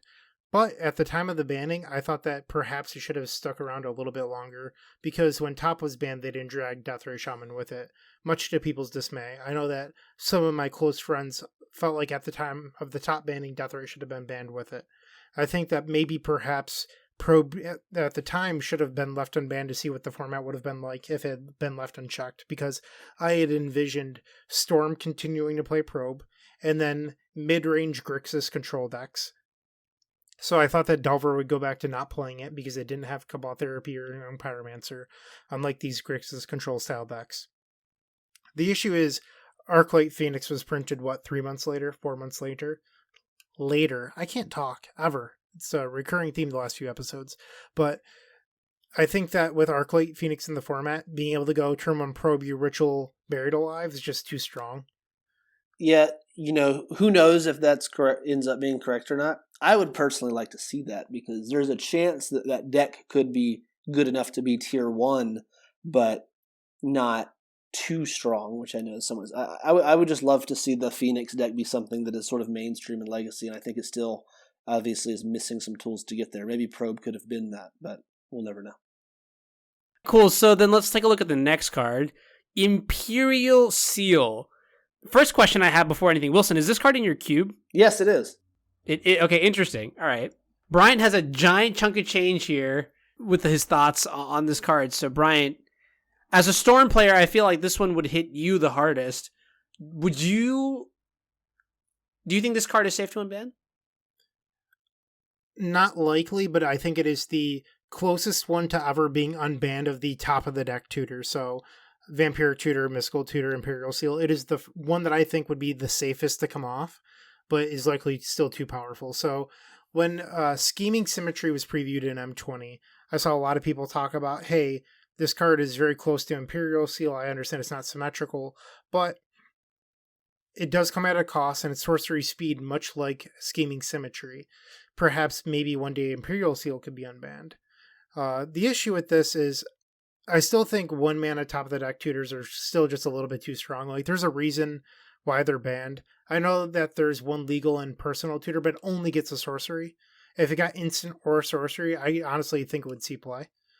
But these effects are too strong. I think one of the more interesting things about Imperial Seal and then even Vampiric Tutor and Mystical Tutor are how the metagame would adapt around cards like this being legal. So I could see decks like Miracles maybe perhaps switching back to Predict, or maybe Delver style decks playing Thought Scour and Gurmag Angler. So that way they have a reason to play Thought Scour, but it also will fuel them into their threats. And I think just in general, keep in mind how metagames would adapt and flex to unbannings and bannings of cards. Because while you think Imperial Seal might be nutty, I think that perhaps maybe it could be fine if the metagame was willing to change itself if it were legal, if that makes sense. Like, I'm not advocating for it to be unbanned. I just think that if it were unbanned, perhaps people could change their deck slightly in order to make it not as effective. Yeah, no, I definitely see that. The sorcery speed restriction is significant. Just like random things like, you cast Imperial Seal and then like, what if your opponent like Wasteland's a fetch? Then you just like, that's a free Wasteland basically. Those sort of weird like nuances to the card, like they definitely add up. That being said, I still think tight play. And never, I'm not gonna go down that rabbit hole. But I feel like this just goes back to the sort of Gitaxian Probe argument, which is the cost that you're paying for the effect is still not great enough. And so for that reason, I'm just not interested in something like Imperial Seal coming back. I hate to be that guy again in the discussion, but to bring in a non-power level point, a playset of Imperial Seals cost about the same as a lot of legacy decks. And I know that is fake news. You can buy Imperial Seals right now for about $200, which is the cost of a Grim Tutor if you chose to play Grim Tutor in your Ad Nauseam Tendrils deck, like Sir Wilson Hunter. I thought they were like minimum 300, with English being like 500 or so. It was reprinted as a Judge foil, so that brought the cost of them down. Okay. Yeah, I know about the reprinting. I didn't realize it was down to 200. Okay, well, so I take that back. So instead of the price of a full legacy deck, you're getting close to $1,000 for a playset of this new card. So the point still stands. In an era where I think accessibility of cards in a format is a big deal, and a lot of interesting new cards are always being printed, the metagame is fairly healthy, all these different things. I don't know if there's a reason we would reach into the Chamber of Secrets and yank this one out there only to see a mass rush to the online retailers to purchase this card. So I'm not even sure that this is too good.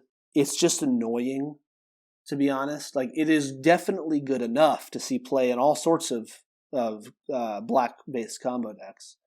But I would just sort of be annoyed by it. Well, also, let's be clear here. It's $200 right now. If it ever did get unbanned, it would not be $200. It would be far more than $200. So just more perspective. Yeah, either way. I don't think that cost should necessarily dictate bannings. I understand that, like, I don't think it's reserve list. I could be wrong. But, I mean, Underground Seas hit $800 a couple years ago and then have come down. So yeah, that's fair. I like that from a play perspective. Tabernacles hit $3,000 last year. Not crazy. One Tabernacle, $2,700 or something like that. Well, I personally don't like that. I don't know. I'm becoming more, let's say, liberal on my perspective. Whoa. On my perspectives on the ban and restricted list, but or I guess we can just call it a ban list here. But yeah, I think Tabernacle is actually a problematic card in Legacy. I think that Vintage is a format that should have like basically no ceiling for cost. But I personally am concerned about a healthy Legacy metagame that is accessible for Magic players to get into and enjoy, and not just have the people that own the cards staying in there and eventually dying out. So, I don't know. All right, so something very similar to Imperial Seal is Mystical Tutor. With the printing of the Miracle mechanic, I don't think that Mystical Tutor could ever reasonably be unbanned due to Terminus, but also Temporal Mastery. So I understand that like Temporal Mastery doesn't see any play right now. I think that would change if Mystical Tutor were legal, because once the Miracle deck finally got ahead, they could just make sure that you never got another turn. So once they got their Mentor into play, untapped upkeep Mystical Tutor, and then from there they would just take over the game. I think that would be a real issue. I don't know if you could make it playable in Delver decks. You may be able to, but the last time that Mystical was legal, Miracles didn't exist as a mechanic. And when it was legal, Blueback Reanimator was dominant. From like 2008 to 2009, it was just by far the best deck in Legacy. But information back then wasn't as widely adapted and changed like it is now. So if Mystical Tutor were legal now, I think a lot more decks would be quick to play it, where back then you still had people running Goblins and Survival of the Fittest before it was a really good deck and things like that. Like, people wanted to play their pet decks, like the Epic Storm, instead of playing these degenerate Reanimator decks that every single game on turn 2 were putting Jenga Taxis into play, like that sort of thing. I agree with what you're saying. I think the fact that it is an instant is what probably also crosses the tipping line for me. It's just too easy to... This card is too flexible, I think. Too powerful, too flexible, and that's good enough reason to keep it off, keep it where it is for now. So the next one is Memory Jar. I think most of us are on the same page with this one. Anurag actually didn't write his thoughts down, so shame on you. But I don't think that this card's very good. Like, people are like, oh, but it's another Wheel of Fortune effect, and you could Cabal Ritual into it. If your Cabal Ritual has Threshold, it's likely turn 3. Turn 3 in Legacy is the fair game spot. Like, your opponent can cast Show and Tell. So they can put Show and Tell into Gristlebrand into play, and then draw 14 cards, or they can draw 7 with Cabal Ritual into Memory Jar. Do you think the Echo of Eons and LED combo is just a better version of Memory Jar? I do.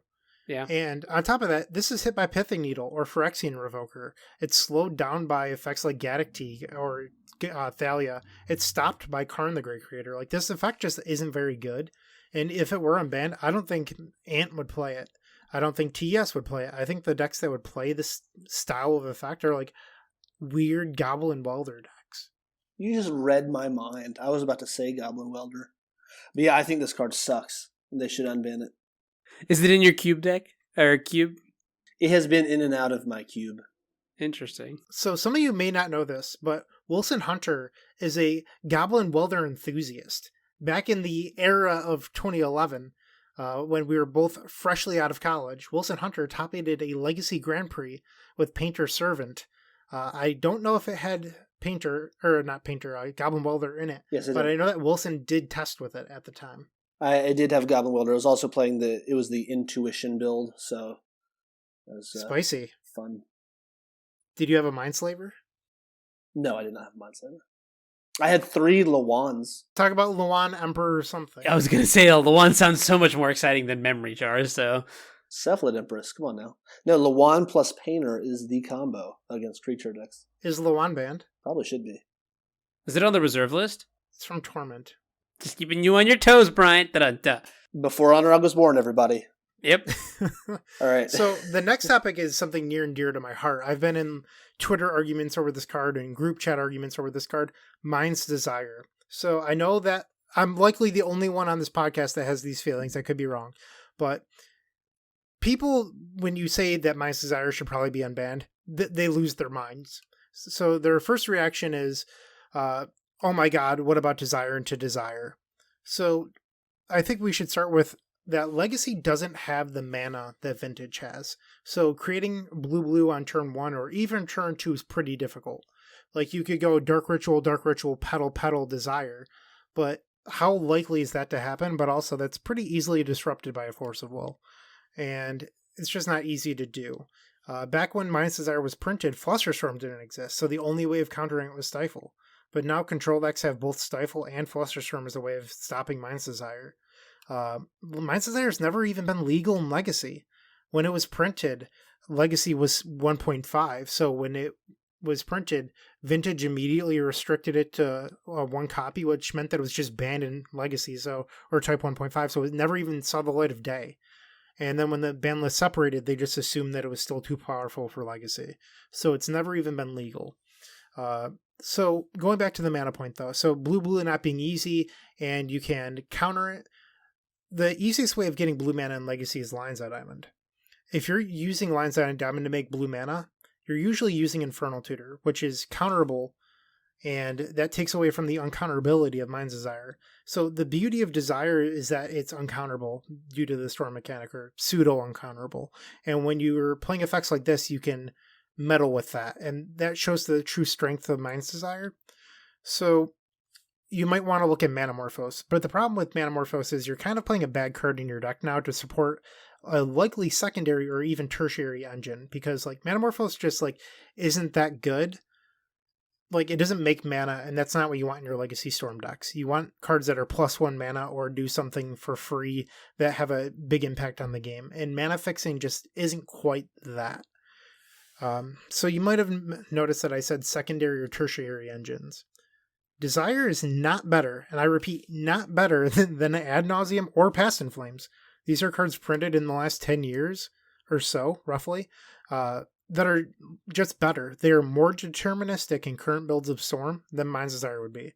So like your average Desire hand, or let's say it's turn 3, you're casting Desire, it's likely for 7, maybe 8 if you're lucky. Past in Flames, if you have that much mana, is just a clean kill in Ant. Like you know that you're going to kill your opponent because it's deterministic, as long as there isn't Graveyard Hate. In TES, if you resolve Ad Nauseam with, let's assume you have 1 mana floating because you could cast Desire for 6, you're going to kill them. Like, TS is designed to kill somebody the second Ad Nauseam resolves. So why exactly is Mind's Desire good? It's because it's uncounterable, and the way that you can make it uncounterable is by casting it later on in the game. So if you're waiting till turn 3 or turn 4 to make this uncounterable against a control deck, it's slow. And once again, I go back to the point of why is this better than Gristlebrand? And if you're slowing yourself down to cast Mind's Desire, it's also worse against decks like Maverick or Death and Taxes, 4-color Loam. All these mid-range decks now have time to catch up because you're playing a card in your deck that's blue-blue. And I skipped over it, but I just remembered. So like the Desire into Desire and Sins of the Past, your Desire back. If you're running effects like Sins of the Past in your deck, you're now running 8 6-mana cards in your deck. Think about how clunky that's going to be. Like, it's not going to be this like smooth deck where you're just always going to Desire on turn 2 when you're running 8 6-mana cards in your deck. Like, that's just not the world that we live in. It's not reasonable. And I think that something that we could consider is I'm not even sure if it would see play in high tide decks, because is this better than Time Spiral? They want to untap their lands. This doesn't necessarily do that. I could see it complementing Time Spiral perhaps, because if you Desire into a Time Spiral, they would get to untap. But is giving high tide a bone really a bad thing? It would allow them to possibly beat Narset. Which is probably the biggest strength of Mind's Desire, is it allows Storm an engine that gets through Narset. Which is kind of a problem for Ant, and they're already a slower deck, so if Ant's already leaning into being slow, maybe Mind's Desire is the answer. Because it's bad against Maverick, it's good against Control, but if you're waiting till turn 4 against Control, it's probably fine. And if it was legal, I think it'd probably see play as a one-of in both TES and Ant. And I think I've ran out of things to say, so I'll get off my soapbox. I feel like you've thought before Alex says anything, I want to tell the listener base here, just so that there isn't any uncertainty about this, that the entire point of this episode was for Bryant to lull everyone into believing that he is a reasonable person and trusting what he has to say, so that he can have the community help him convince Wizards. This is not true. That Mind's Desire would be something fun to come off the band. This is not true. Like, I truly believe that Mind's Desire would have minimal. And that's what someone who wanted Mind's Desire back would say. But all in all, like, those are some really good points. And I feel like some of the points that you've mentioned are just like crazy detailed nuance, like as that you can only get by playing Storm over and over and again to see sort of what the fetch patterns are like, the mana tendencies, what you have on what turn and things like that. You have to go through so many hands to just have that sort of idea. So I do kind of like it. And I have nothing to say against it because it was just so thorough. You know what I mean? Like Wilson says, definitely keep it banned. Why do you want it banned, Wilson? Well, first of all, replace everything you just said about Mind's Desire. Okay, picture this. You've known Bryant for a little while. You are friends. He's like, I want to show you something, right? Bryant opens up a bookshelf, takes you down into a concrete bunker, and all over the walls, you're looking everywhere, you see this just amazing puzzle display of this immaculate theory of who actually killed JFK, right? Sounds like Wilson's house. No comment. But but to me, this is I really appreciate it. I think this is a very well thought out argument. If people could see our show notes, it is just as thought out in writing form as it was spoken. But it also comes from the mouth of a madman who is wanting to devote his life to the unbanning of this card. No, I'm just kidding. But I will say, let me make my argument for this. So I think that Mind's Desire, it wouldn't totally topple the format by any means. I think that it would replace Ant in that I think that the consistent, slower Storm deck of the format would definitely be a Mind's Desire deck. And in order to build that deck well, you would also need some sort of fast engine. So because of the way the mana is in the card, the mana cost, all of that, I think you would want to be casting slower rituals. You would want to, have a certain number of lands and play all these different things. I don't think that it would be like what would replace a test strategy or a let's try to win turn 2 Storm deck strategy. But that being said, I think the consistency of a slow deck increases tremendously in that you aren't just relying on the discard song and dance. You actually have this mid to late game sub game of you just are able to take over with the Mind's Desire if you play well in sort of a game of cat and mouse. So think about how interesting the games would be. I'm playing devil's advocate here, where the current control versus storm matchups are always about countering the tutor. Now you have to make them second guess if they should be countering rituals. And I think that cat and mouse game provides another level to Legacy that just isn't there right now. And to me, that makes it more interesting. Like the closest thing that you have is like countering a Rite of Flame for Empty the Warrens. But Mind's Desire is so much more of a heavy impact card where the fear is much greater. Yeah, it would definitely be fun. So I think that out of all the cards that we have discussed so far, I personally believe that this is the most powerful card that we have discussed. Mystical Tutor, actually, I don't know. I'm not sure how Mystical Tutor would play out in this era of Miracles cards and whatnot, but it's pretty close. I know that you mentioned too that what's wrong with throwing High Tide a random bone, and would they even play this? I want to see the High Tide deck that plays both Frantic Search and Mind's Desire. That would be a pretty fun High Tide deck to have in the format. I'd probably want to play that. Yeah, that'd be pretty sweet.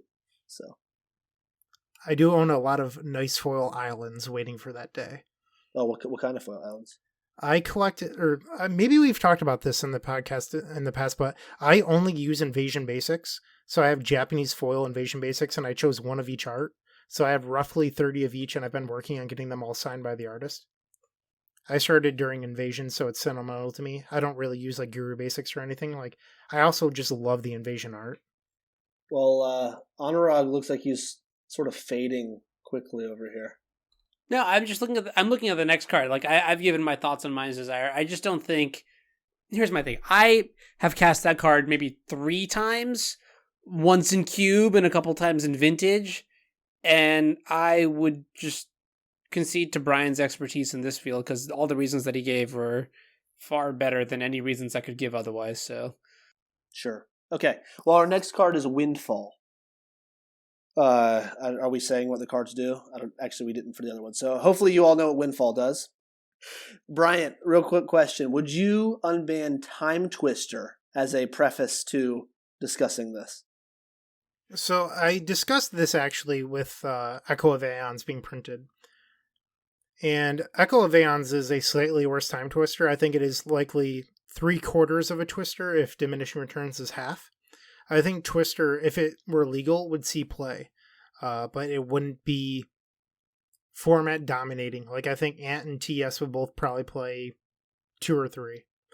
It would be a rebuilding element because the symmetry of that, if you read my Echo of Aeons article, talks about how backbreaking the symmetry is in Legacy, and relating it back to Windfall, it's symmetry, but you can mess with the symmetry. So cards like Surgical Extraction, Fairy Macabre, Force of Negation or Force of Will, Ley Lines, or even aggressive mulliganing with the London Mulligan. If you know that your opponent's playing a Windfall deck, you could just mulligan to 5 and keep the best possible 5-card hand you have. And now that your opponent's Windfalls are drawing 5 cards instead of 7, and they're more likely to fizzle. Like, there's all these mind games you can play with a card like Windfall, but also being on the player of the draw.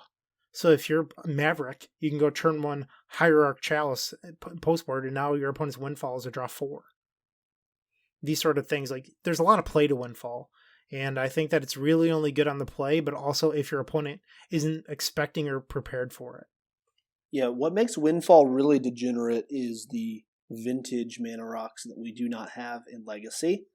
And to be fair, though, I think that there are a decent number of turn 2 plays that are very good. My problem is actually what you describe as you sort of like some of these aspects, but my issue with it is the play draw variance of Windfall being just utterly extreme. Sort of like Black Vice is a card that comes to mind that's similar to that. So I don't like that it's essentially just a twister that is just even better on the play and in some scenarios and just doesn't do much on the draw. And because of that, maybe if you're on your power balance equation, that sort of variance actually makes it a card that is not too powerful, but it doesn't make it a card that is necessarily healthy for a format. So I don't know how I feel about it. I could understand that if we were going through like a robotically unbanning cards based on power level, I think Windfall could maybe come off of the banned list. I'm just not sure that I'd want that to happen. Yeah, I wonder also with the context of Echo of Eons being printed, if the draw 7 decks just have too many draw 7s now too. That's another thing that I just hadn't considered earlier. Because then the consistency with which you would be, just wheeling, it would be pretty high, right? Even especially on the play. I don't know. That's something frightening to think about. But overall, the fact that Windfall, I mean, it's just so conditional that sort of conditionality is like, you could say like, okay, Entomb Reanimate, but like Entomb Reanimate also has some semblance of a fail rate, right? But Windfall also has that same semblance of a fail rate. So I would begrudgingly let it off the list. Yeah, I think I would. So Anurag mentioned wheeling, which is one of the downfalls of effects like Echo of Aeons or Windfall, because these current Storm decks are so discard based with Thoughtseize and Duress. And if you go back 10 years ago, effects like Silence saw play, but now it might be Veil of Summer or Defense Grid, possibly even Silence again. But these are the style of effects that you want when you're playing Wheels, not Thoughtseize. So the theme of this episode has sort of been like permanent based hate has now been printed for Storm. If you're playing effects like Silence, Veil of Summer, Defense Grid, you're weakening yourself to Chalice of the Void, Thorn of Amethyst, Thought Not Seers, those sort of things. So there is a give and take. Not everything is free, and it's something that I've personally experienced recently with playing Defense Grid in my deck, is that Defense Grid is not Duress, so in combo matchups I'm slightly worse, or prison matchups. So I'm just trying to say that there's a give and take here, and that it's not exactly perfect. Like, you do sacrifice somewhere. Okay, cool. All right, and then on to the last card, which is Yawgmoth's Bargain. Ooh. What is that reaction for? Spooky. Okay. Well, I would definitely unban Yawgmoth's Bargain. In fact, I would have done that a long time ago.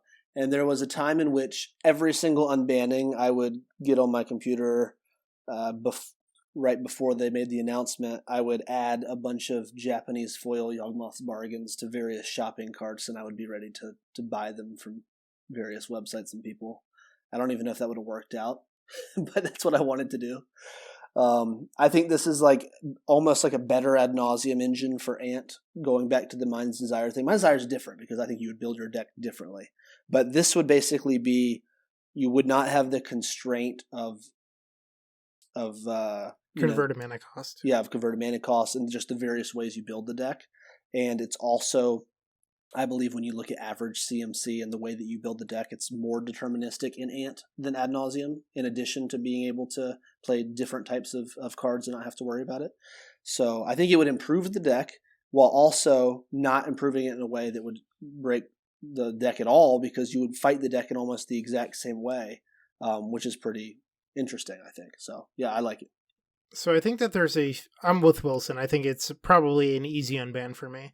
But I think there's a few interesting notes that we can look at. So first, this would allow Storm decks to possibly play Force of Will side by side. So if you go back like 12-ish years ago, I want to say, Vintage had a deck called Pitch Long and ran both Unmask and Force of Will in order to protect your Yawgmoth's Bargain getting into play, and then it would draw 20 cards and kill you. Or 19 cards and kill you. But these style of decks also ran more Tendrils of Agony, so if you needed to, you could mini Tendrils midway through in order to keep on drawing. So I think that these style of decks may not play Lion's Eye Diamond and Infernal Tutor. They might be more ritual based. I could be wrong, but they probably still play Lion's Eye Diamond, but maybe they're not playing Infernal Tutors. Infernal Tutor also doesn't go super well with Force of Will for what it's worth, but these decks are also weaker against Pithing Needle, Phyrexian Revoker, and Enchantment Hate. So decks like Death and Taxes could gain a little bit more there than they would ad nauseum. So, because currently Pithing Needle does nothing to the Storm decks. You can name their fetch lands, and that's about it. So it would give them a target to name that is reasonable. Hey, not to distract from this topic, but Bryant, would you ever play a deck that Merchant Scrolls for a Clutch of the Undercity to transmute for a Tendrils of Agony? I would. I would not. Thanks for asking. All right, well, I think that probably wraps up our comments here. We have this section 5 in our show notes. Let's wrap things up, followed by a really nice white space. So nothing really planned, but I guess I'll give it a stab. Thank you all for listening. Really appreciate it. Thank you to Honorog for really hanging in there for this. I know you don't really like this type of deck that much. I know the topic wasn't incredibly exciting for you, but I think you did a really good job providing valuable insights, being an awesome co-host of this podcast, and I just really appreciate your energy and your work on this episode. So thank you. I only have one thing to say to that, Wilson, and that's players gather in to cast magic spells. How old and epic only time will tell. When are we ever going to release who the intros are? Because I really want this author to get credit. I mean, I think people can figure it out, but we're not going to be the ones to say it. Also, under Let's Wrap Things Up, our next episode is our mailbag question. We've received 0 questions so far. So if you have questions for the podcast, please get them in. We would like to answer something. Otherwise, we're just going to talk about honey the entire time. So I'm down. If anybody who sends a question is banned, perma-banned.